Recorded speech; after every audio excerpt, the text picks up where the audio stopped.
The Canadian government has rightly retaliated and is rightly retaliating with our own tariffs that will have maximum impact in the United States and minimum impact here in Canada. And my government will keep our tariffs on until the Americans show us respect. So I'm assuming this is about respect between America and Canada. Canada and America are supposedly known to be allies. However, the understanding is that Canada has not been doing their own part of the alliedshipness, you know. And now when Trump imposes the tariffs on them, they're mad about it. Okay?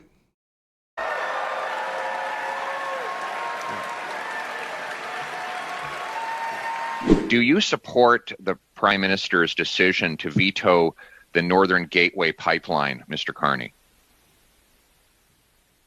I understand the veto of the Northern Gateway pipeline. You support it? Given both environmental and commercial reasons. Do you support it? I think it was sensible. I wasn't involved in the decision, but I think it was He's the right not answering the decision. question. And yet your company has invested billions of dollars in oil companies in both Brazil and the UAE to buy pipelines. You bought billions of dollars of pipelines as a company in the last 5 years. Do you support those investments? Mr. Polyev, there is a global energy system, and one of the issues, I'm trying to explain a bit of how the economy works. One of the Thank issues, you so which much. is well, it may help. One of the issues for this committee in thinking about a sustainable transition Do you support it? Where is Canada's role in those as energy transitions from fossil fuels to renewables? And in different jurisdictions, into different geography, it matters. It matters, and this is a fundamental point. Yeah. No, I'm sorry. This is a fundamental. You're finally getting to a point You've exceeded that the is time. relevant to this committee's What inquiry. you're saying is you oppose pipelines in pathway? Canada, but you support them in the UAE and in Brazil. That's what you've actually said. There are specific. That's your pipelines. double standard. It is not a double standard. It is a double standard. No, it's not. You make billions of dollars off foreign pipelines, and you shut them down here at home, putting our people out of work. That you are a representative of the Canadian people, and one of your responsibilities, including at this committee, is to fight for Canadian jobs, and not foreign jobs like you. Exactly, to fight for Canadian jobs, and the types of Canadian jobs that are durable and are going to move forward. Right. I grew up in Alberta. I know the innovative nature of that. Well, go try to give that answer back in Alberta, because I grew up there too, and I can tell you the people. I can tell you the people of Alberta would be ashamed with the answer you just gave. That you would give billions of dollars to foreign pipelines, while not allowing Canadians to build pipelines here at. So my understanding is that this Mark Carney guy is the guy that is going to replace Justin Trudeau, because Justin Trudeau resigned, right? He got so many calls, even from his own Liberal Party, to resign because he was not doing a good job. And also in Canada, the Prime Minister is obviously voted in. However, they don't have a tenure, so they can last till their lifetime expires. The only person that can remove them is the king or the queen, I believe, can remove them from power, or they die or they resign. So those three things are things that I read about. I read up about Canada. I'm more familiar with American politics. But also there is also three parties. They have the Liberal Party, and then they have the Conservative Party, and then they have I believe NPC, if I'm correct. Let me make sure of that. They have the NDP party, but the Liberal Party and the Conservative Party are the two top, or the strongest parties, right? So Pierre is running as a representative of the Conservative Party. He wants to be Prime Minister, and Trudeau was obviously the opponent of his. However, because Trudeau did a terrible job, he got removed, or he was forced to resign. And since his tenure has not expired, right, before the next election, Mark Carney is the one to replace him, right? And he has to replace him till the end of his tenure, which is not really the end of his tenure till the next election, is what I mean. So anyway, Pierre is questioning him on, because he was the former governor of the Bank of Canada, if I'm correct. Yeah, he was the former governor of the Bank of Canada. So he has money. He makes investments that are supposed to benefit Canadians, especially when we talk about oil. But he rather invest in other pipelines outside of Canada instead of in Canada, and that's why this guy is attacking him. That is the kind of elite Davos hypocrisy. Could I please, Madam Chair? This is really unbecoming of a member to badger any witness. Shut up. This is really, truly all unacceptable. These liberals, they do the same thing everywhere. Mr. Polyev. Thank you, Mr. Carney. You've just said you support your leader's decision to kill a Western Canadian pipeline that ships the most ethical product in the world. Yet, you also support your company's decision to invest billions of dollars in foreign pipelines in Brazil and in the UAE. It's clear that this is not about the environment. If it were, you'd be consistent and you'd oppose fossil fuels everywhere. But you're happy to profit off of foreign fossil fuel companies while killing jobs among our own people. Look at that. How do you address that flagrant hypocrisy? It smacks of the Davos elite at its worst. Okay. First thing, absolutely, I support Canadian jobs, and I support Canadian jobs today and tomorrow. And he supports Canadian jobs at the expense of Canadian jobs. You see the irony and hypocrisy. In order to have those jobs tomorrow, what we need and what this committee can contribute is an energy transition. The Canadian fossil fuels, Canadian companies will play an essential role. Brookfield itself is heavily invested in Canada, including in energy infrastructure for fossil fuels. But it's also, and we connect collectively as Canadians, and we look to our parliament to support this, need to be putting in place the energies and industries of the future. That means carbon capture and storage. That means blue hydrogen, and both of which are absolutely essential for Canadian jobs in my home province of Alberta. And that's where the future lies. Now, we need to have the overall picture, which is why, and I'll finish with this, Chair, I emphasize the clear pathways, walking back from that, not jumping on specifics, and not seeing the bigger picture, nor providing the support that Canadians deserve. So now this guy we're going to listen to now is supposedly, they call him the premier of, not Quebec, Ontario, Canada. Premier, some kind of position they call premier. His name is Doug Ford. He's here trying to impose a threat of tariffs on the United States. Let's hear what he has to say. Also, starting today, all U.S.-based companies will be banned from taking part in government procurement. Every year, the province and its agencies spend about $30 billion on procurement, alongside our more than $200 billion plan to build infrastructure. U.S.-based businesses will now lose out on tens of billions of dollars in revenues. They only have President Trump to blame. Okay. I'm also urging all 444 municipalities to do the same. And I'm thrilled to see some are already stepping up. For example, Mayor Patrick Brown in the city of Brampton and many other cities. As part of this government-wide procurement ban, we're going one step further. We're ripping up Ontario's contract with Starlink. It's done, it's gone. We won't award contracts to people who... He's acting like, Starlink is owned by Elon Musk, right? He's acting like Elon Musk is going to cry. Oh my God. It's almost like, to me, it's almost like a sinner who hates God. They're throwing a tantrum because they didn't get what they wanted from God, supposedly, right? And maybe they're expecting that God will fall off his throne and say, oh my God, this poor, wretched sinner hates me. What am I going to do? God has already made provision for us. And whatever happens, the Bible said, I don't know, I'm bringing the Bible into it, right? I know the thoughts I have for you, thoughts of good and not of evil, but to bring you to an expected end. That's what the word of God says, right? And we know, if we believe the word of God, we know God is good. And if he's good, he has a good plan for each and every one of us. So if something doesn't go the way it's supposed to go, we're not blaming God for it. There are certain levels of things that we have no control over, and there are certain levels of things that we have control over, right? So anyway, back to Mr. Doug Ford. He's crying over the tariff that Trump levied on him, and now he's punishing Elon Musk supposedly because Elon Musk likes and supports Trump.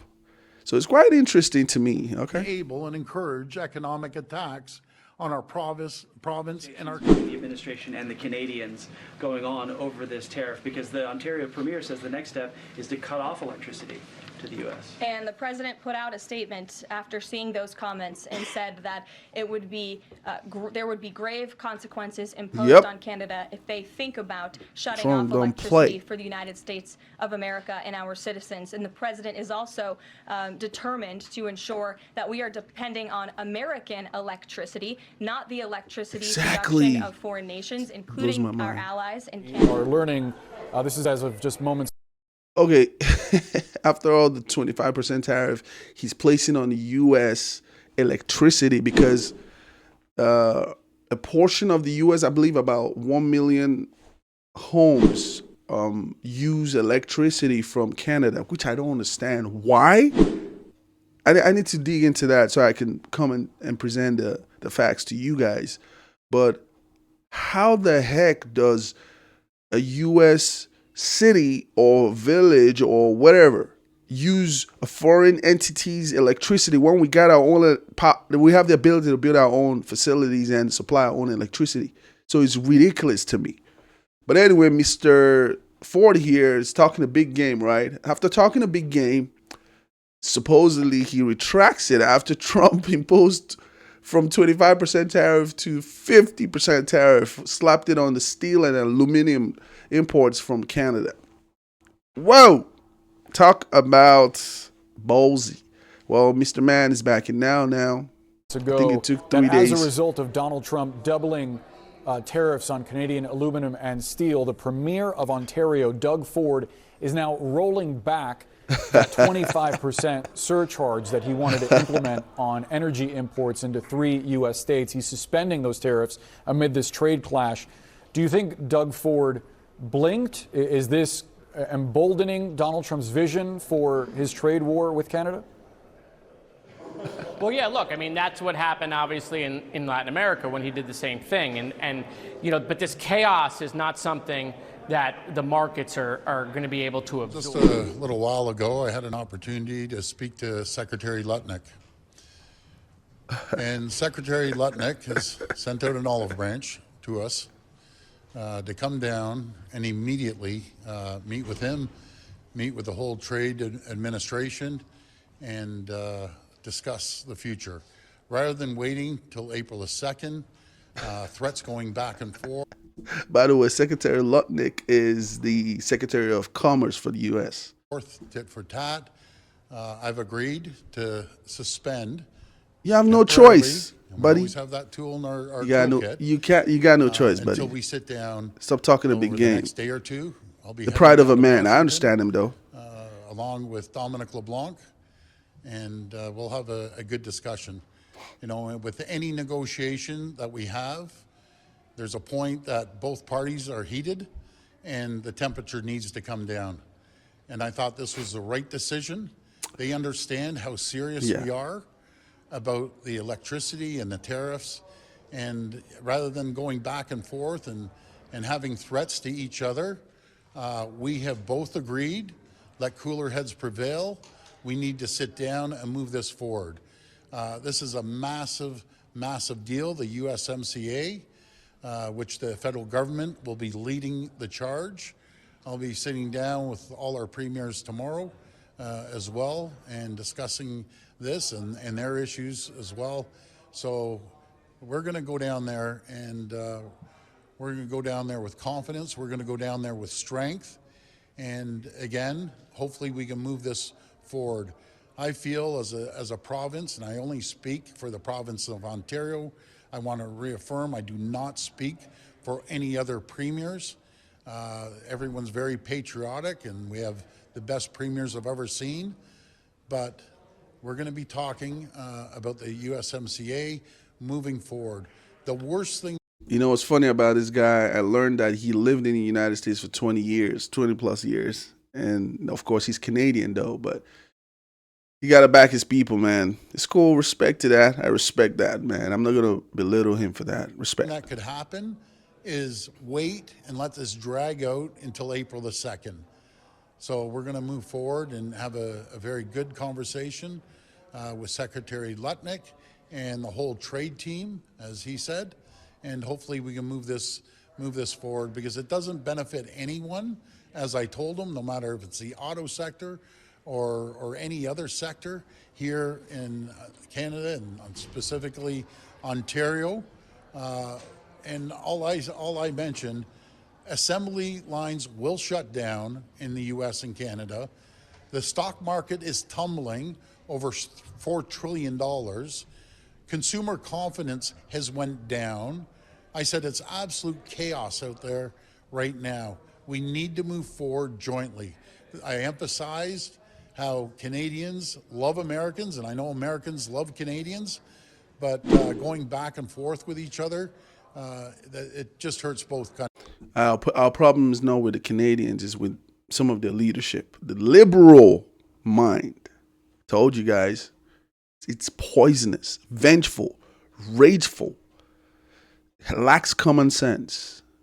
It has no love in it. So I want to thank Secretary Lutnick for reaching out, putting that olive branch in.